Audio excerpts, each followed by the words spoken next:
Assalamualaikum warahmatullahi wabarakatuh. Jadi di sini saya akan menjelaskan mengenai apa sih yang dimaksud dengan uji rank Spearman, dan saya juga nantinya akan memberikan sebuah tutorial untuk mengerjakan uji rank Spearman ini. Jadi jangan lupa terus disimak ya. Jadi di sini saya akan menjelaskan mengenai apa sih yang dimaksud dengan uji rank Spearman, dan saya nantinya juga akan memberikan tutorial tentang bagaimana cara mengerjakan uji rank Spearman ini. Nah, untuk yang pertama yaitu saya akan menjelaskan mengenai apa sih pengertian dari uji rank Spearman sendiri. Yang pertama, langsung aja. Rank Spearman atau Charles Spearman ini merupakan uji statistik yang digunakan untuk menguji hipotesis yang berhubungan dengan dua variabel atau lebih, yang datanya juga berskala linear atau berupa tingkat. Untuk nilai korelasi pada rank Spearman ini dilakukan dengan I kecil atau yang dibaca dengan RA. Maka jika akan menguji ini menggunakan rank Spearman, itu harus mengklasifikasikan dulu data tersebut dalam bentuk perintah. Nah, untuk syarat-syarat ujinya ini apa aja sih? Untuk syarat-syarat ujinya ini yang pertama ya, besar koefisien korelasi ini berkisar antara -1 dan 1. Nah, yang kedua, untuk nilai maksimum variabel 1 jika dihubungkan dengan nilai maksimum variabel 2, maka nilai minimum untuk variabel 1 dan variabel 2 ini bisa dihubungkan satu sama lain. Ini bisa disebut dengan korelasi positif. Nah, jika nilai koefisien korelasi ini mendekati variabel 1, maka terjadi korelasi yang kedua, yaitu jika nilai variabel 1 yang lebih besar dikaitkan dengan nilai variabel 2 yang lebih kecil atau sebaliknya, maka disebut dengan korelasi negatif. Dan apabila nilai koefisien korelasi ini mendekati -1, maka bisa disebut atau terjadi hubungan yang lemah. Nah, yang terakhir yaitu apabila nilai variabel 1 digabungkan secara acak dengan nilai variabel 2, maka koefisien korelasinya ini akan mendekati 0. Jadi menunjukkan bahwa variabel 1 dan variabel 2 ini saling independen atau saling bebas gitu. Dan yang ketiga yaitu ada apa sih tujuan dari uji rank Spearman ini. Jadi di sini ada tiga. Yang pertama yaitu ada kita harus melihat seberapa kuat atau cepat hubungan antara dua variabel tersebut atau yang variabel yang akan diujikan gitu. Lalu yang kedua, kita juga harus melihat arah atau jenis begitu untuk hubungan dua variabel tersebut atau variabel yang akan diujikan. Nah, untuk yang ketiga ini kita juga harus melihat apakah sebelumnya terdapat hubungan yang signifikan atau beda dari dua variabel tersebut yang nantinya akan diujikan gitu. Nah, yang selanjutnya yaitu ada kriteria tingkat kebenaran. Yang pertama ini ada nilai koefisien korelasi mulai dari 0,06 hingga 0,25. Ini yang artinya memiliki hubungan yang sangat lemah. Nah, untuk yang kedua yaitu untuk nilai koefisien korelasi 0,26 hingga 0,50 ini memiliki arti yaitu memiliki hubungan yang baik. Nah, yang ketiga yaitu untuk nilai koefisien korelasi 0,51 hingga 0,75 ini memiliki artian atau memiliki hubungan yang kuat. Nah, untuk yang keempat yaitu untuk nilai koefisien korelasi 0,76 hingga 0,99 ini memiliki arti hubungan yang sangat kuat. Nah, untuk yang terakhir yaitu nilai koefisien korelasi mulai 1,0 ini bisa diartikan yaitu memiliki hubungan yang sempurna. Nah, untuk yang selanjutnya itu ada kriteria arah korelasi. Jadi untuk melihat atau untuk menentukan arah korelasi uji rank Spearman ini ditentukan oleh banyaknya koefisien korelasi dan kekuatan korelasinya. Jadi untuk nilai koefisien korelasinya yaitu antara +1 dan -1. Dan apabila jika koefisien korelasi ini bernilai positif, maka hubungan dua variabel ini dapat dikatakan searah. Jadi hal ini sangat penting. Maksud dari hubungan satu arah ini yaitu ketika variabel X meningkat, maka variabel Y juga nantinya akan meningkat. Nah, untuk sebaliknya juga, jika koefisien korelasinya ini negatif, maka hubungan kedua variabel tersebut tidak searah. Nah, tidak searah ini bisa diartikan jika variabel X meningkat, maka variabel Y ini akan menurun. Gitu. Nah, untuk yang selanjutnya yaitu ada kriteria signifikansi. Nah, untuk kriteria signifikansi rank Spearman ini yaitu apabila variabelnya ini signifikan, maka kekuatan dan arah korelasi ini saling berhubungan. Nah, untuk hubungan signifikansi ini terjadi jika nilai si 2 minus pilot ini lebih kecil dari nilai 0,05 atau 0,01, dan sebaliknya juga jika nilai si 2 min pilot ini lebih besar dari 0,05 atau 0,01, maka hubungan antar variabel ini disebut atau dianggap tidak signifikan untuk diujikan gitu. Nah, untuk yang selanjutnya yaitu saya memberikan contoh dan studi kasus dari bagaimana cara menguji range Spearman. Yaitu yang pertama ada duduknya. Jadi di sini saya mengambil duduk bagaimana hubungan pengetahuan dengan sikap terhadap siswa SMA di Surabaya. Nah, untuk contoh kasusnya yaitu guru di SMK Surabaya ini ingin mengetahui apakah ada hubungan antara pengetahuan siswa dengan sikap siswa. Jadi dalam hal ini guru sudah mempunyai data pengetahuan dan sikap siswa, yaitu sebanyak 20 siswa. Untuk rumusan masalahnya, di sini apakah ada gitu kan hubungan antara pengetahuan siswa dan sikap siswa di SMK Surabaya. Untuk hipotesis penelitiannya, apabila HO ini bisa diartikan tidak ada hubungan antara pengetahuan siswa dengan sikap siswa di SMK Surabaya. Nah, apabila HA ini bisa diartikan terdapat atau ada hubungan pengetahuan siswa dengan sikap siswa di SMK Surabaya. Nah, untuk yang selanjutnya yaitu ada data pengambilan keputusan. Jadi ini ada dua. Jika nilai signifikansinya 2 minus pilot ini memperoleh hasil lebih kecil dari 0,05, maka dapat disimpulkan untuk HO-nya ditolak dan untuk HA-nya diterima. Nah, jika nilai signifikansi 2 minus pilot ini memperoleh hasil lebih besar dari 0,05, dapat disimpulkan bahwa HO bisa diterima dan HA ditolak. Oke, baik, selanjutnya yang akan saya jelaskan yaitu terkait dengan tutorial uji range Spearman sendiri, melanjutkan dari rekan saya Tonita Rahayu. Nah, di sini sudah terdapat data penelitian. Data penelitian ini digunakan untuk uji range Spearman yang akan kita olah nantinya. Nah, di sini sudah terdapat 25 data penelitian, di mana ada kategori-kategorinya juga terkait dengan kriteria penilaian antara kategori pengetahuan dengan kategori sikap. Mana ini ada rentangnya juga. Untuk kategori pengetahuan rendah itu 0 sampai 5 ya teman-teman ini. Kemudian untuk kategori tinggi itu 6 sampai 10. Kemudian dalam kriteria penilaian kategori sikap itu yang kurang baik itu adalah rentang 0 sampai 5. Kemudian yang baik itu dari rentang 6 sampai 10. Dan untuk data yang didapatkan dari 25 responden atau subjek itu seperti ini teman-teman. Dari kategori pengetahuannya sudah didapatkan. Kemudian untuk kodenya ini, untuk kode pengetahuan dan kode sikap, untuk kode pengetahuan yang tinggi itu kita buat untuk kodenya 2, dan untuk yang rendah kita buat untuk yang 1. Kemudian sikap juga seperti itu, yang baik 2, kemudian yang kurang baik itu adalah 1. Nah, kita langsung saja untuk tutorial range Spearman-nya. Biar nggak lama-lama, kita langsung eksekusi untuk menguji data-data tersebut ya teman-teman. Nah, sebelumnya kita di sini harus menyiapkan dulu datanya di Microsoft Excel. Nah, kebetulan kita sudah menyiapkan datanya ya teman-teman. Jadi kalian harus menyiapkan datanya terlebih dahulu di Excel. Gunanya apa? Untuk mempermudah kita untuk menginput data ini, ke aplikasi yang kita gunakan untuk mengujinya, ya nantinya agar bisa mempermudah kita dalam mempercepat pengujiannya. Kemudian untuk tutorial yang kedua, buka program IBM SPSS Statistik, apapun versinya sesuai dengan support yang laptop kalian masing-masing ya teman-teman. Jadi kalian bisa mendownload terlebih dahulu program IBM SPSS nya statistik versi apapun. Tampilannya seperti ini ya teman-teman. Nah, ini tampilan dari IBM SPSS Statistik. Ini sudah saya download, kebetulan sudah saya download dan install dan saya buka. Kemudian yang selanjutnya yaitu copy data yang sudah disiapkan di Microsoft Excel tadi.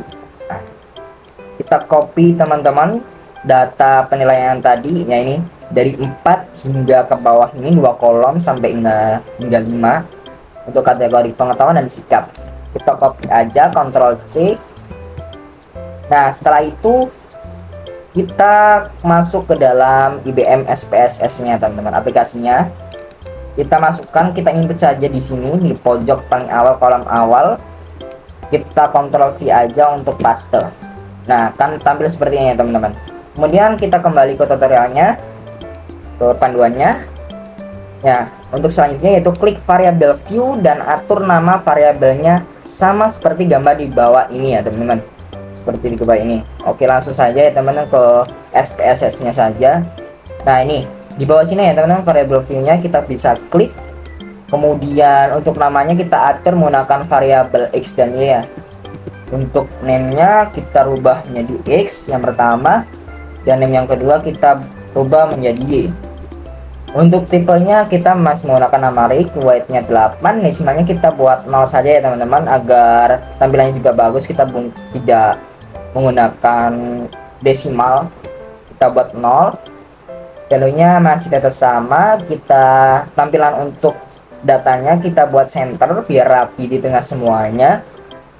Kemudian untuk measure-nya kita buat scale agar jelas seperti skala. Nah, sudah kita atur ini semuanya, kita dapat melihat hasilnya, tampilannya akan berubah ya teman-teman. Jadi kita klik data view dan tampilannya sudah seperti ini ya teman-teman.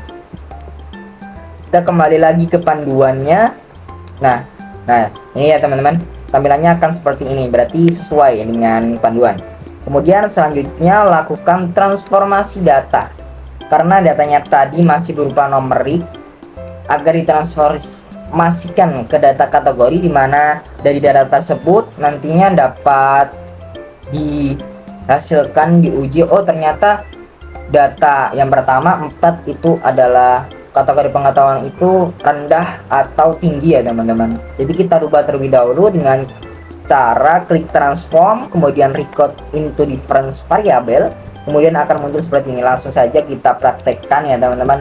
Transform yang atas ini ya, di atas teman-teman, kita klik saja, kemudian kita cari yang namanya record into different variable, kita klik. Nah, akan tampil seperti ini ya teman-teman. Nah, untuk yang pertama ini kita akan menginput data variabelnya ke dalam, kita buat agar menjadi data kategori sesuai dengan kategorinya. Begitu, kita buka panelnya terlebih dahulu. Nah, setelah itu masukkan variabel pengetahuan, variabel X, ke dalam input variabel atau output variabel dengan klik tanda panah. Kemudian pada kolom nama isikan kategori pengetahuan. Nah, kita copy aja ya teman-teman, biar kita nggak ngetik lama-lama. Kita copy, lalu change. Nah, kita langsung saja praktekkan. Tadi sudah transform, kemudian record into difference, kemudian akan tampil seperti ini, dan kita inputkan ya variabel X ini ke dalam kolomnya di tengah ini. Kita klik saja tanda panahnya, dan akan berpindah ke sini. Kemudian kita namanya kita rubah menjadi, bukan kita rubah ya, kita isikan input dengan kategori pengetahuan. Nah, seperti ini ya teman-teman. Oke, labelnya kita kosongin saja, kita klik change. Nah, selanjutnya kita akan memasukkan datanya agar data-data ini tuh terdeteksi bahwasanya ini tuh rendah atau tinggi untuk kategori pengetahuannya. Nah, kita buka buku panduannya terlebih dahulu, klik Alt and New Values, kemudian pilih range dan input 0 sampai 5, kemudian input juga 1 pada kategori rendah pada kolom value seperti pada gambar, dan klik ADD. Seperti ini ya teman-teman nanti hasilnya. Oke, kita langsung praktekkan saja. Kita klik Alt and New Value yang ini ya teman-teman, klik, kemudian akan tampil seperti ini. Kita menggunakan, oh ini masih ada datanya ya teman-teman, kita remove saja terlebih dahulu. Kita ulang dari awal karena ini sudah saya pakai ya teman-teman aplikasi SPSS nya. Kita range antara 0 sampai dengan 5. Ini untuk kategori pengetahuan ya teman-teman, ini untuk kode 1. Kita ADD ya teman-teman. Nah, 0 sampai 5 dengan kode 1 dalam kategori pengetahuan ini, kita kenapa sih kok 0 sampai 5 dan value-nya 1? Itu kita panduannya di sini teman-teman ya. Bahwasanya dari kategori pengetahuan ini 0, rentang 0 sampai 5 itu adalah rendah, dan rendah kodenya adalah 1 ya teman-teman. Jadi bisa dari situ panduannya. Kemudian kita klik continue ya teman-teman. Oh ya, oke. Kita klik continue. Kita tambahkan ke buku panduan lagi, kembali lagi ke buku panduan, kemudian lakukan hal yang sama untuk kategori yang kedua, tinggi. Tadi sudah kita buat untuk kategori rendahnya, dan sekarang kita buat untuk kategori tingginya, yaitu sama yang seperti tadi. Kita buka SPSS lagi, kita buat rentangnya dulu dari 6 sampai dengan 10 dengan value atau kodenya itu 2 ya teman-teman. Kita add ke sini, terus kemudian kita klik continue saja ya teman-teman. Oke, nah di sini kategori pengetahuan dan ininya sudah terinput dengan benar ya teman-teman. Nah sudah tampil seperti ini ya tadi ya. Kemudian kita klik OK, tadi sudah. Selanjutnya ubah data kategori pengetahuan dari data numerik menjadi data kategori. Sebenarnya kita klik OK dulu. Nah ini sudah tercoding ya teman-teman. Kita minimize saja. Nah ini sudah tampil ya teman-teman dari kategori ini, tapi masih berupa desimal ya teman-teman atau numerik. Nah kita akan rubah terlebih dahulu. Kita buka buku panduannya terlebih dahulu. Kemudian ya selanjutnya klik variable view, kemudian values, maka akan muncul jendela values label seperti ini. Kita klik value dan value label, kemudian isi angka 1 dan label untuk rendah, lalu klik add. Setelah itu masukkan lagi untuk kategori 2, yaitu kolom value 1 dan label tinggi, dan klik add ya teman-teman. Baik, kita langsung ke SPSS nya. Tampilannya seperti ini. Kemudian kita klik variable view untuk mengatur dari kolom kategori ini. Desimalnya kita nolin saja. Kemudian untuk rank-nya kita center. Kita rubah di value-nya teman-teman. Value-nya kita buat untuk yang 1, yaitu kategori. Ini sesuai dengan datanya ini ya teman-teman. Bahasanya 1 itu adalah rendah dan tinggi adalah 2. Kita klik rendah, kita add, kemudian kita klik 2, labelnya adalah tinggi ya teman-teman. Oke, kita add, klik OK. Nah ketika sudah kita atur seperti ini, tampilan yang akan ada di data view ini akan berubah ya teman-teman. Kita lihat data view. Nah ini sudah tampil ya kategorinya dari variable X ini.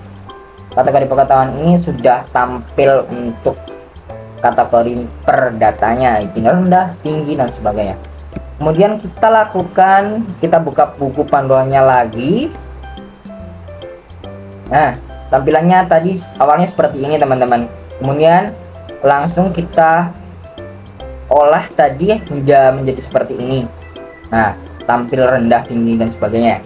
Kemudian lakukan hal yang sama untuk kategori sikap, mulai dari transfer data, reset data awal yang sudah kita masukkan, kemudian isi kembali sesuai dengan ketentuan dari kategori sikap, hingga muncul tampilan gambar di bawah ini. Artinya kita mengulangi hal yang sama untuk kategori sikapnya. Tadi kan kategori pengetahuan. Oke, kategori sikapnya kita klik lagi transform, kemudian kita record into different variable. Nah ini untuk variabel X nya kita kembalikan terlebih dahulu ya teman-teman, atau kita balikan kita nggak input ke kolomnya lagi, kita balikan dengan cara seperti ini.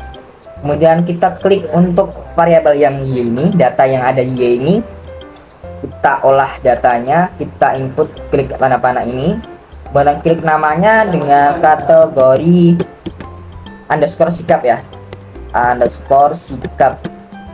Labelnya kita kosongin, klik change, kemudian langsung saja sesuai dengan tadi kita klik all and new value.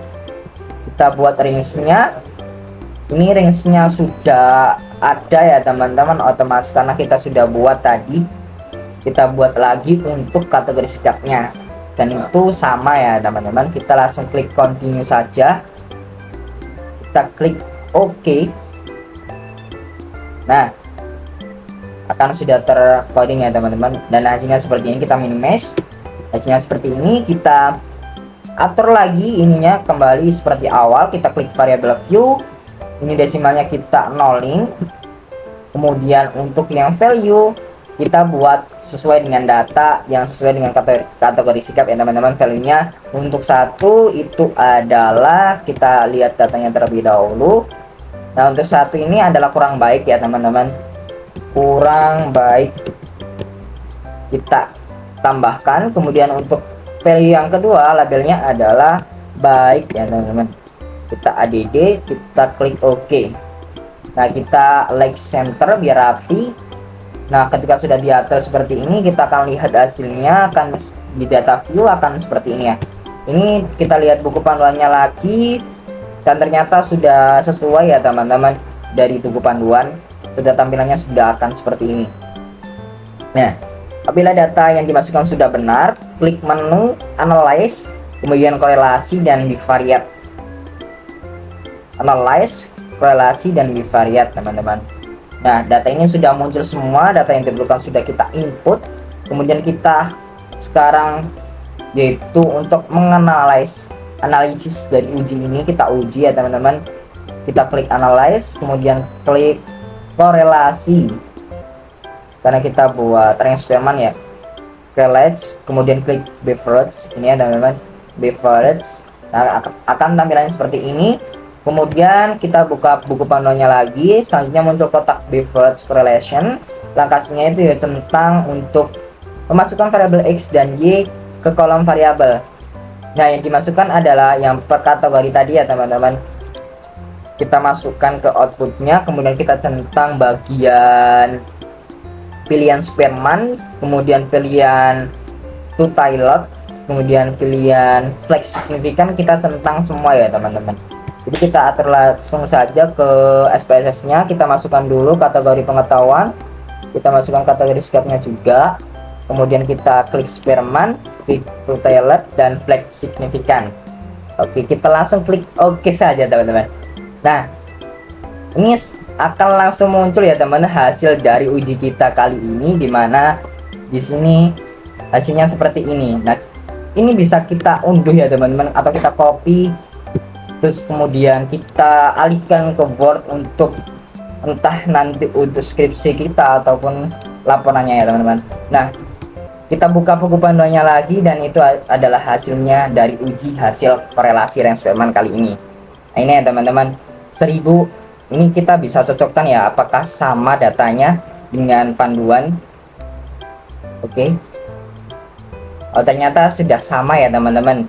Nah kesimpulan dari uji range Spearman dari uji olah data tadi yaitu berdasarkan output di atas terlihat nilai sig atau to Tailor sebesar 0,682. Karena nilai sig ini lebih daripada 0,05, maka dapat disimpulkan tidak terdapat hubungan yang signifikan antara variabel X atau pengetahuan tadi dengan variabel Y yaitu kategori sikap. Nah dari output SPS ini dapat disimpulkan hasil angka koefisien korelasi sebesar minus 0,9, maka dapat diartikan tingkat kekuatan korelasinya yaitu memiliki hubungan yang sangat lemah. Oke baik, itu saja uji korelasi tutorial kali ini dengan SPSS. Ini ada kesimpulannya. Jadi sekian penjelasan dari kami. Wassalamualaikum warahmatullahi wabarakatuh.